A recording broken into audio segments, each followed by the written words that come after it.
Here are a couple of ways in which you can use the Text on a Path feature in Affinity Photo. First of all, I'll switch across to the Layers panel, as this will help us understand the setup process for Text on a Path. So one way to create our initial path is to use the Pen tool, located on the Tools panel here. For example, in this image, I've got this light trail, and I might want the text to sit just above the top trail here. So I can single click to create my first node, and then single click again to create a second node. I now have a basic path. So with the Artistic Text tool, notice what happens when I offer my cursor close to the path. The icon changes, and now if I single click on the Layers panel, that curve layer has now become a curve path text layer instead. So let me just quickly type some placeholder text and set the formatting and effects. So let's go for white. I'll change the font to something more suitable. Increase the font size. And also, while I'm here, I'll go across to the effects panel, add some outer shadow, and also some outer glow. Let's have a nice solid red with some quite pronounced glow as well. Okay, so now I can start typing my text, but because the font size is too large and that text won't fit on my single path, it's actually created a second path for me. There are various ways in which we can try to address this. So first of all, I can try moving my path slightly more to the left. That's not sufficient enough. Another approach is to select all my text and try a smaller font size, which is fine, but I want the text to be really large and prominent.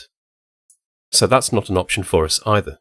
What we can do instead is long click over the Pen tool and then select the Node tool instead, and this will enable us to change the length of the path just by dragging that first node. And also, I can see that I haven't quite lined it up properly here, so in addition, I can tweak the node on the right as well.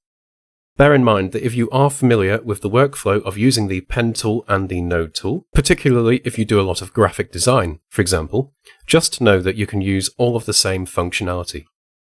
As a simple example, if I click drag in between the nodes, I can actually alter the curvature, like so. So for this example, it might just help the text sit across that light trail in a more accurate fashion. And finally, to preview our result, we can switch to the View tool using H, and that gets rid of any construction elements. Okay, let's look at another example. So if we want text to go around a circular path, we might not be working with vector layers. This is a flattened raster layer. So the quickest way to fashion a circular path for this is to actually use a quick shape. I can long click and select the ellipse tool here. And because this is centralized, what I can actually do is turn on snapping up here, then offer my cursor to the middle of the document and it will snap nicely. So now I can hold Shift and Command on Mac or Shift and Control on Windows, then click drag to draw out a perfect circle originating from the center of the document. Okay, now all we need to do is get the Artistic Text tool once again, and you'll notice as we hover near that path, our cursor icon changes. So I can just hover slightly above the top of the path and then single click to convert it to a shape path text layer. Once again, let's type text for my placeholder, select it, and we'll change to a near red color. Increase the font size. And again, I'll just go in and change the font. And like I did with the other example, I'll just add some nice outer glow. Let's go for a nice red and bring that up as well. So, with this example, I'll just type my text that I want to add. We might have a scenario where we want the second word or the second phrase to go underneath or on the opposite side. So to achieve this, what we can actually do is just backspace to get rid of the space between the two words. Then just hit return on the keyboard, and that puts the second word onto a separate path. Of course, the problem now is that we need to align the first word to the very top and center, and the second word to the very bottom and center. So first of all, we'll select all of the text, so Command A on Mac, Control A on Windows, then set the alignment to center. Now we need to manipulate the start and end path controls here. So let's grab this one, move it down here, and then grab the end path control and bring it up here. Notice it snaps, and we'll just do the same